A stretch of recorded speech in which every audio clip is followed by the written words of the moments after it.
This is Paw Print, an animal rescue community, episode 76.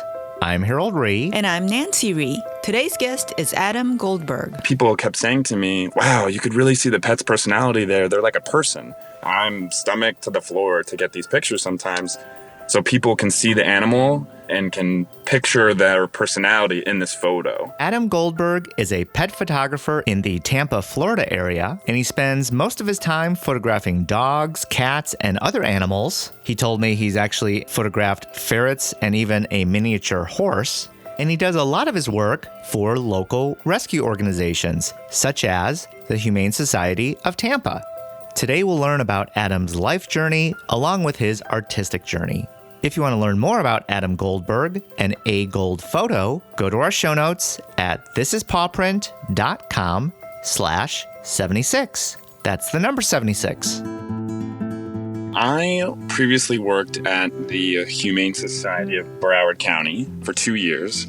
Prior to that, working at an apartment management company, and my drive to work was an hour. I lived an hour away from work and the traffic was terrible. And I said, I can't do this anymore. So I looked online, saw that the Humane Society was hiring, and my dad worked there back in the 90s, managing the fundraising. So I said, okay, I'll just apply. They're looking for a social media manager. I did social media for the apartment community. I did social media in my previous role, knew social media really well. So I applied, went through the interview process, ended up getting the job, took over their social media. They didn't have anyone full-time managing it. It was their first time having a full-time person. It was a big commitment from the board to, have someone not just doing it as part of their role. It was my full-time job to manage the shelter social media. In the job description, it said you'll manage the photography program as well. I didn't know anything about photography other than my use of my cell phone. I love art and I love pictures, but I never had a nice camera that I could afford. So the shelter bought me a camera, and I had to research how to take pictures of shelter animals, and I experimented a lot, and it was a lot of trial and error. I watched Seth Casteel, if you know him. He has a lot of videos online on how to take pictures of shelter pets, and I just watched those. And we went from one volunteer photographer to 10 volunteer photographers and handlers taking pictures in a makeshift studio. And what they were doing before was taking pictures of the pet in the kennel, one volunteer a week. So when I came in, I researched, I did all the background, I taught myself. What really helped me was that I was teaching volunteers how to take pictures as well. And I had to critique them. I was very picky with how the pictures turned out because pictures really, really tell a story if you can do it right. And you're not doing the animal any justice if there's a poor picture. And if you just take a little bit of extra time and a lot of patience, you can get a really good picture if you know what to do and how to work with the animals. So I worked at the shelter for 2 years. At the time, I was dating someone and I was actually engaged. And I'm no longer engaged. And that was down in Fort Lauderdale, Florida. And my friend said, you know what? Why don't you come work with my company in Tampa, Florida, which is about 3 hours north. And I got a marketing job for you. You'll love it. So I took the job. I moved to Tampa. I needed to get out of Fort Lauderdale. And I've been in Tampa since December of 2015. And I didn't take my camera out of the bag for 4 months. I was trying to leave that life behind. I didn't want to be reminded of what my life was when I was engaged. And I started to think to myself, man, I really miss my work with animals. The job I have here in Tampa now, nothing to do with animals. It's a great job. I enjoy it. I enjoy the people. It's fun to work with a friend of mine. But once I started taking pictures of my dog at the dog park, it brought it all back. And people started asking me to take pictures of their dog. And then it kind of snowballed. And then I walked into the Humane Society of Tampa Bay and I said, hey, I'm Adam. I have all this knowledge about photos and animal welfare. I worked at the Humane Society of Broward County. I want to help. I have all this knowledge is going to waste. How can I help? I started posting the pictures on my website, which prior to moving here to Tampa, I was doing any type of photography I could just to make some extra money. I didn't do weddings, but I did engagements. I did lifestyle stuff. And I got the advice to just pick a niche. And I didn't listen to that advice right away, and I was trying to make money however I could. I was doing event photography, basically. And then when I started telling people that I was just a pet photographer, I saw their face change. And that's when I knew that I had something, because you don't meet many pet photographers. And then when I saw other photographers who were really, really good photographers who I respected and their work was really, really great, they didn't know how to work with a pet. And because I had worked with pets, shelter pets at that for 2 years, when you work with an owned animal, it is a lot easier because the shelter pets aren't trained, the majority of them. They're excited to come out of their kennel. They're hyper, and I've figured out how to work with them. So when I work with owned animals as well, when I do fundraisers, it becomes a lot easier for me because I know how to work with the animal, and I also know how to work a camera now. Now I'm taking pictures. I'm actually on my way today to do a fundraising event for them to take pictures of 60 dogs and raise money for the shelter here. So people are loving the pictures. I love the feedback that I get from it, and I love that I'm helping others and helping animals in need. If someone were to ask you, can you describe to me your photographic style? What would you say? I studied a little bit on my own as far as branding, and I know that I wanted people to recognize my pictures even if I didn't have my logo on it.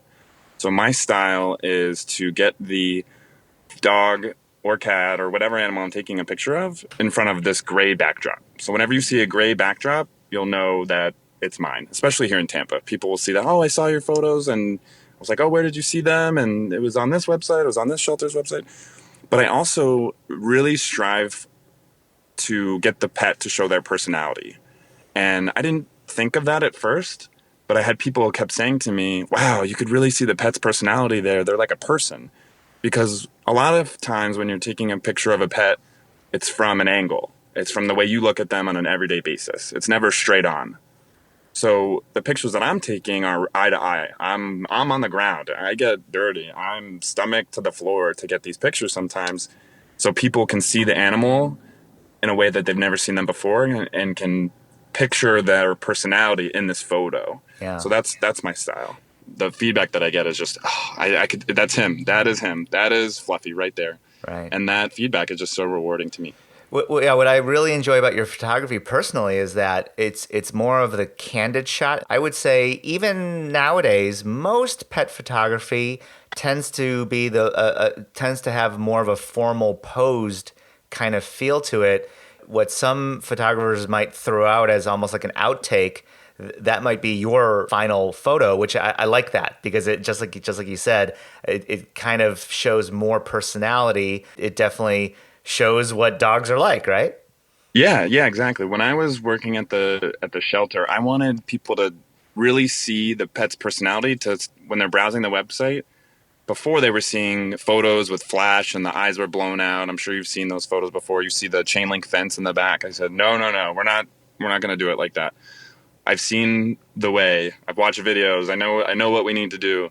And I taught volunteers how to do it. And I did it myself, and I'm doing it now. And I really, really think that showing the outtake photo as the main photo, as you said, is just a way to picture that pet and their personality and what they're going to be like in your home. And that's the goal, right? Is to increase their chances of adoption, because maybe people come and look at the website, which is, I think now, one of the top ways people find the pet that they want to adopt. It's one thing to see a picture with a kennel, because that's what you expect. When you go to a shelter, you expect to see brick wall kennels. You expect to see them look sad. But when you see a shelter with a website that has photos, nice photos, you can just tell that they care about their animals and they want to see them have a good home, and they take the time to make sure that they're shown in the best light. And that's my whole mission. What I did to set me apart was, not only was I taking these photos, but I was telling stories about the dogs as well. So, for example, I have a friend who has a pit bull, and she's the sweetest dog I've ever met. And we go out to bars around town, super dog friendly here in Tampa. And little kids will come and say hi to her, and my friend will carry treats with him just to show the community how sweet his pit bull is. And she also has heartworm. So people think that dogs who have heartworm are defective and they don't want them. And then those are the dogs that we have to promote on social media because no one wants them, because they think it's too much work. So I took her pictures, put them on my website, told her story about how sweet she is and how people interact with her, and she has heartworm and the Humane Society will help you with the treatment, etc. So I'm not just taking pictures and putting them in a portfolio. I'm trying to educate people, but I lure them to my website with the photography, and I hope they learn something at the same time. Can you recall a time where the impact of great photography truly did make a difference? Yeah. So there was this one cat named Crush, and it's not on my website currently, but I have it and I could send it to you. But it was one of the first pictures that I took after doing some research and studying. And this cat had been at the shelter, I forgot how many days, maybe 180 days, something like that. So I took his picture, and the education director at the time, she fell in love with this cat. She ran the education department. She said, "Hey, Crush has been here for a really long time. Can you just take a picture?" So I took my camera, I was sitting at my desk. We went downstairs to the cattery, took Crush's picture, and I said, this is where my social media knowledge comes in too. I said, "Crush has been here for 180 days. Can we get 180 shares on his post?" And I'm not going to quote the numbers right, but we got exponentially more than 180. And someone drove from Orlando all the way down to adopt him because they saw his picture. And because people saw the picture. It wasn't an intake photo with vets in the background on a scale. It was him in the cattery. We actually had cat condos, so it was like a bigger place for him to relax in. But I'll never forget that, because that was one of the first semi-professional photos that I took. When I say professional, I mean just it wasn't a cruddy photo. I knew what I was doing at the time. Yeah. So that was really, really rewarding. And then I got to meet the family that drove from Orlando to adopt him. It was awesome. You said today you're going to, photograph, is it 60 animals? It's actually over 2 days. So 30 dogs between 30 dogs each day. And people sign up on my website, and they pay $75, and they get 5 digital photos of their pet. And it lasts from 12 to 5. So people come, sign up for their appointment, and then they leave. And then within a few days, I send them an album. They get to pick the photos that they want. And then 50% of that goes to the Humane Society. So there's actually people, as we speak, still selling spots. I'm getting the notifications on my phone. But if the event sells out, it'll raise, the whole event will net $4,500. All right. So it's fun for me. I get to interact with people from the community, and it brings attention to the Humane Society. People that may have never been there before, now they're coming there. They're seeing the facility. It's just a good opportunity all around. So, and then I get to be there and take animals of shelter pets that need adoption too for their website. So it's just a win-win. Awesome. You must be very efficient, because 30 pets a day from 12 to 5. I mean, that's not a lot of time. No, it's not. But I did it in July, and I did only 12 in the same amount of time, because I scheduled them every 20 minutes, and I was sitting around twiddling my thumbs because I was moving so fast. Oh, okay. So I said I could double the productivity next month, and I practice a lot because I go to the shelter and do adoptable animals. So if I could do an adoptable animal, get 5 photos in 10 minutes, I could do an owned animal that knows how to sit and behave and is not super excited, in the same amount of time, if not even less. All right. So to answer your question, yes, I am very efficient, but it's more so because I have so much practice. We're talking to Adam Goldberg. You can find him at AGoldPhoto.com. He's a pet photographer and just wonderful photos. You can catch him on Instagram and Facebook as well. So Adam, if someone were to just call you up and say, hey, listen, I want to get some photos of my pet. I mean, is it a little bit different as opposed to like today's event? It's kind of super fast, real quick. Do you maybe take a little bit more time when it's someone just calling you through your website? It kind of depends. I talk to them and see what they're interested in. So this past week, I actually have a studio apartment, which is where I set up my makeshift photo studio. So every time, and it gets a laugh every time, I'll have someone over my apartment. I said, well, welcome to my studio and welcome to my studio, because it serves the same purpose. But the other day I had someone who wanted to do save the date photos. So she had a big bulldog, and he was a little uncooperative, but we had a top hat on him and we had a save the date sign. So that we needed a little bit more time for. So if she didn't want that, if Sumo was the dog's name, if Sumo's mom didn't want some sort of special thing, I have a photo shoot fundraiser. I work with many different local organizations, so I have one almost every weekend now. So I would probably direct her to one of the Photo Shoot Fundraisers, just because it's a little bit easier to get them to the shelter and rather than having them come to my apartment. But for specialty things, yeah, I kind of take care of them as a one-off. But if they just contact me, I'll send them to one of the various photo shoot fundraisers that I'm doing. After you take the actual photos, I mean, do you ever get like unusual special requests like, hey, can you frame this for me? Or can you stick it on a t-shirt or a keychain or anything like that? Sure. So from a business standpoint, I'm the creative person. I struggle sometimes with the business side of it. So I was trying to figure out how I can make a bigger impact and not just get digital photos. And I thought to myself, maybe I could sell frames and prints. So now future photo shoot fundraisers that I'm starting to book, and I already have the forms online, is people have the option to purchase a framed print as well. Because I was trying to do some research and I was talking to other pet photographers, and they suggested that's where the money comes from, is the print. And some photographers just charge a sitting fee. I'm not a big fan of that. I like to give someone something for what they're purchasing. So anytime they get digital photos, but now I'm going to do the work for them, make it a little bit easier, and print it and frame it too. So it's just an option that they have. How many weeks, how many months did it take to develop your own signature style? I watch a lot of YouTube videos, listen to a lot of podcasts, and there was one YouTuber who does like tech unboxing videos. And he had this same gray backdrop. And every time it's the same backdrop, I know it's him. And I thought to myself, man, that's really smart. Maybe I could do the same thing. So I had purchased a vinyl backdrop when I was working at the Humane Society of Broward County, just asking around what other photographers used. So I said, I'm not going to use that same color because I want to switch it up. So I found the same gray that one YouTuber used. And that's why I wanted to be recognizable with that gray backdrop. The other thing is I do want to set myself up as just a pet photographer.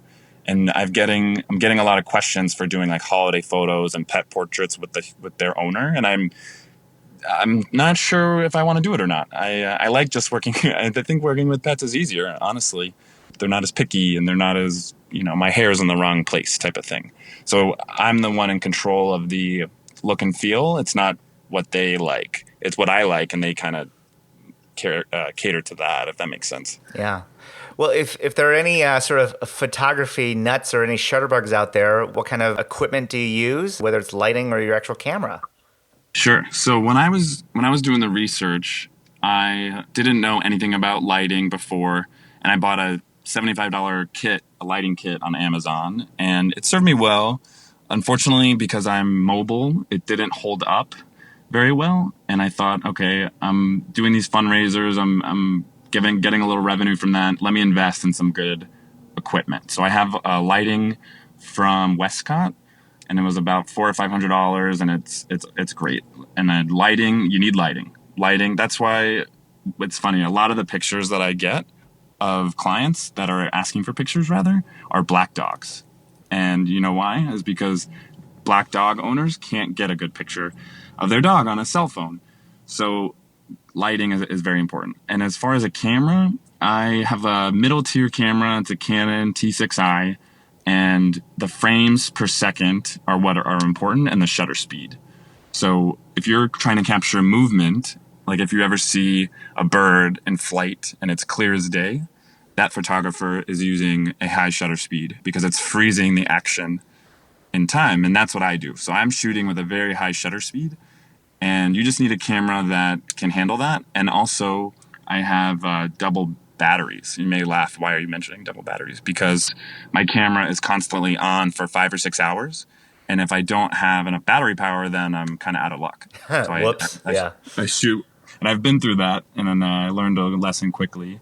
And if you shoot on low battery, the photos won't come through. And luckily it happened at an event where someone wasn't paying me to take pictures, but it was a hard lesson to learn if you shoot photos on low battery. Thank you for sharing that. Talk about either your own animals in your life or any animals that have really inspired you. So I have a dog. His name is Rigby, and he is the love of my life. He has so much personality and loves every dog and will lick them, and it's amazing. And have come to the point where he doesn't let me take pictures of him anymore because he's used to all the noises and the barking sounds and the squeakers that I make. So it's so hard to get a good picture of him because I test out certain things in my apartment and he's just not having it. And it's funny, it's like they say dentists, their children have terrible teeth. I feel like I'm in that same position with my dog because I can't get a good photo of him because he's had enough of it by now just because I've used him so much. But the one thing that I wish is that he could hang out with me when I'm at these photo events, but he's so friendly that he just unfortunately gets in the way. So he has to stay at home when I'm out shooting, but he's amazing. I love him a lot. Rigby. You've kind of done some creative things, everything from Pottery Barn to being on TV. You want to talk a little bit about your experiences in that? Yeah, sure. So I reach out to a lot of people through email, through Facebook, through Instagram, just to tell them what I'm doing, see if there's a way to partner. And I noticed that the local Pottery Barn here was doing an event with the Humane Society. It was an adoption event. And I reached out to them on Instagram and said, hey, I'm a pet photographer. I'd love to work with you. And I had an idea a while back that I still haven't been able to launch, was get cardboard cutouts. I've seen this done at other places. Cardboard cutouts of pets for furniture stores and say, picture this pet in your home. He or she's adoptable. Go to this website to learn more, right? Unfortunately, they didn't go for that idea just for whatever reason. But they said, why don't we do an adoptable gallery instead? So we were spitballing. I hadn't heard from them, didn't think it was going to go through. And lo and behold, they contacted me and said, hey, we want to do it. Can you send us photos tomorrow? Wow. Like, oh my gosh.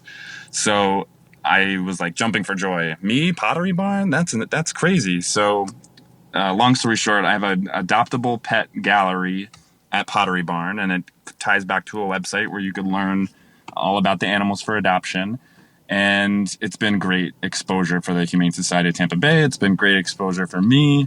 I'm hoping to get in more stores. I'm not sure if that's going to happen, but I'm in talks with them to see if that's a possibility. I would love for that to happen, just get more exposure from more shelters around. And that's been a lot of fun. I really love that. So that's been a cool thing to kind of share with people.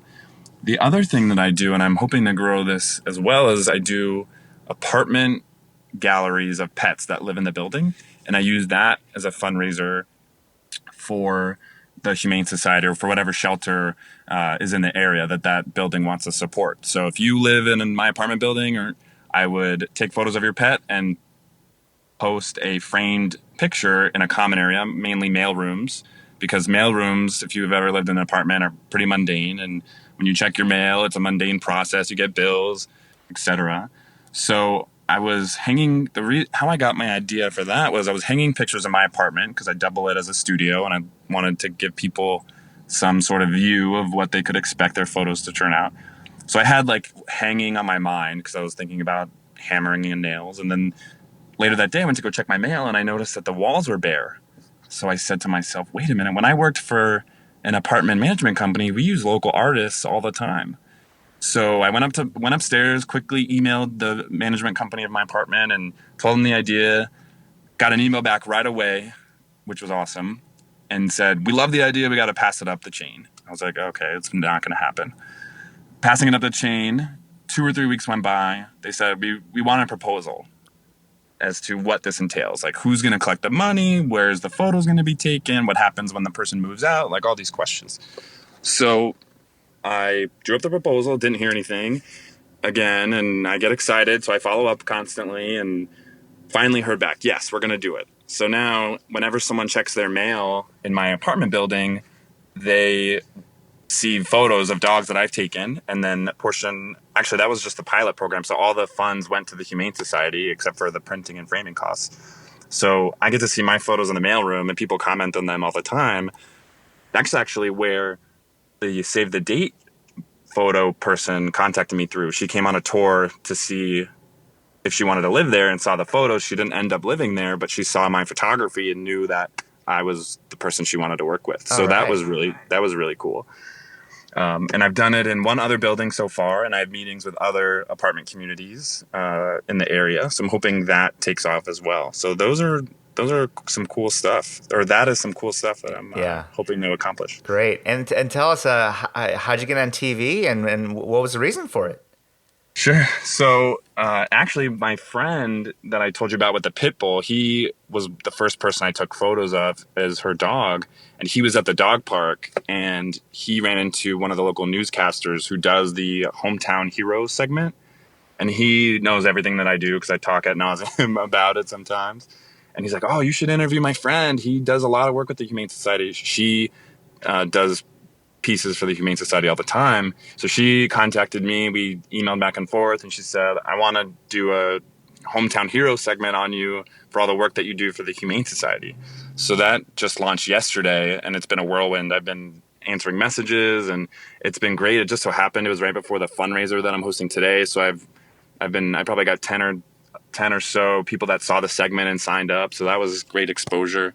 But it's you know what? It's all happening by accident, and it's only because I'm passionate about what I do, and people like the pictures that I take. But I'm just doing what I love, and I tell people all the time, it's not work when you enjoy what you do. If you had that magic wand and you could change something about animal rescue, what would it be? I think the thing that I would change is that I would love for all the local and national organizations to get along. And what I mean by that is they all have different philosophies and policies as far as what they are passionate about. But at the end of the day, it's all about helping animals. And that's what I'm about. So I would love if every single local and national organization could just have the same mission of helping animals. And even if they don't agree on certain policies, that's okay. You have your policy, we have ours, no problem. We're just here to help animals find homes, and that's it. That's all that should be cared about. All right. Well said. What are ways that folks can find you and look you up?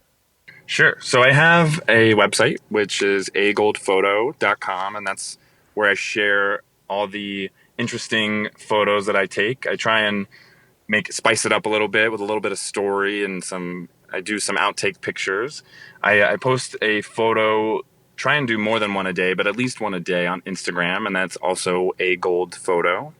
And on Facebook, I am AGoldPhotos is my URL. So if you go to facebook.com/AGoldPhotos, AGoldPhoto on Facebook was taken already, so I didn't add an S there. But yeah, those are three places where I live, and I'm hoping to grow that Instagram account because I think Instagram is the wave of the future, especially with the new stories feature. If you check out my Instagram today, you'll see some stories from my fundraiser, and I also do Facebook Live video from time to time, and I try and help animals get adopted that way too. So I use a lot of different mediums, but all AGoldPhoto basically. What does the future look like for Adam Goldberg? What are you working on, and what are you excited about?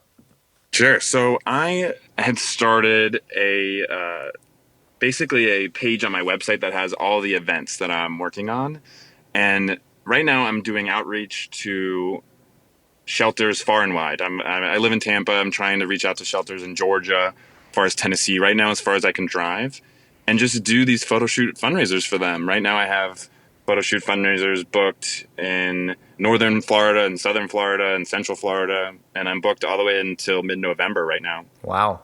And I'm double booking future ones. So I sold out one at the Alachua County Humane Society, and I do these. This time I'm not doing it at the shelter. I'm doing it at a brewery, and I'm a big craft beer fan. So if I can combine craft beer, dogs, photography, I'm in heaven.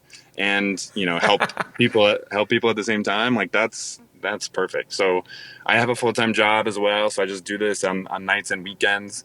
So I already talked to the shelter of the Alachua County Humane Society, and they said, yes, we'd love to do a second event in 2017. And people are wanting to do it around St. Patrick's Day or Valentine's Day right now. So I'm already booking future photo shoot fundraisers. It's just, and what I do is I advertise them on Facebook using my social media knowledge, and I target specific target specific zip codes and certain behaviors on Facebook to attract the audience that I think would be interested in a photo shoot of their pet. And it works really well, and they sell out almost a month and a half in advance, and there's a wait list to attend them. So I figured, yeah, this is what I want to do. Drink craft beer, take photos, make people happy, make money for shelters, and can't go wrong. If someone asks you, hey, Adam, why should I rescue a dog or cat? What would you say? It's a tough question. I think when I deal with that on a friend basis, I don't mention it because I don't want the confrontation. However they want to have a dog, I'm okay with, as long as, if that is what makes them happy. But if someone that I know is in the animal welfare industry, such as yourself, I would say there are so many wonderful dogs at the shelter. And just because they're there doesn't mean there's something wrong with them. Doesn't mean that they're broken or injured or sick. It's just the person who was taking care of them before couldn't take care of them any longer. And that's all. And the shelter is actually one of the best places for them. And the shelter takes really good care of them. And when you adopt an animal, the shelter is going to spay or neuter them. They're going to give you their shots. When you get it from a different avenue, you don't get those things and you have to pay for those things. And the shelter wants to make sure that the animal stays in your home. They don't want to see the animal back because that just adds to animal overpopulation. The shelter or the rescue really cares about their animals. If you adopt from a rescue, from the ones that I've heard of anyway, they do a lengthy background check. They make sure that you are the right person to adopt this dog because they want to make sure that it doesn't end up back in the rescue.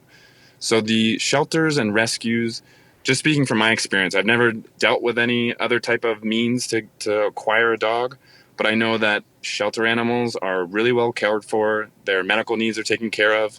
Spay and neuter is probably the biggest factor that it's included. And when you can't leave the shelter without it being spayed or neutered if it isn't already, so that just helps with pet overpopulation as well. And the shelters are just doing such great things. And a lot of people don't realize that shelters aren't just rescuing animals. They do education. They help people understand animal welfare. They do birthday parties for kids where you can learn about animal welfare at a young age. So a shelter is not just a place to find an animal. It's a place to learn about animal welfare and do animal assisted therapy and, classes on what pit bulls are and how to interact with. There's just so many things that shelters do that people don't realize that, they need maybe some strategic marketing, which is where I come in, to help tell their community their story. And if I could do that through photography and, like I said, my knowledge of social media, that's where I feel like I'm making an impact. Wow. Thank you. Anything else that we haven't covered that you like to share? If we were to talk in 2 months, I would probably have 10 more things to talk about.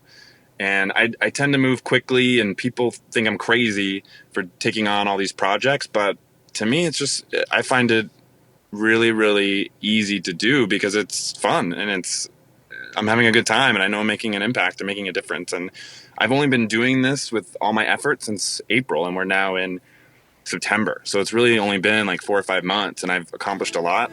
I can't wait to see what the next 4 or 5 months comes. We want to say thank you to Adam Goldberg for sharing his story and for his amazing work with his Photo Shoot Fundraisers.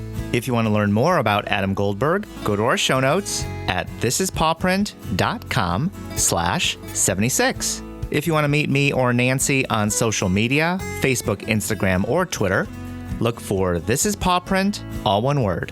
You can listen to more episodes of Paw Print by using your favorite podcast app like iTunes, SoundCloud, or Google Play Music. Make sure to hit subscribe to get the latest episodes immediately.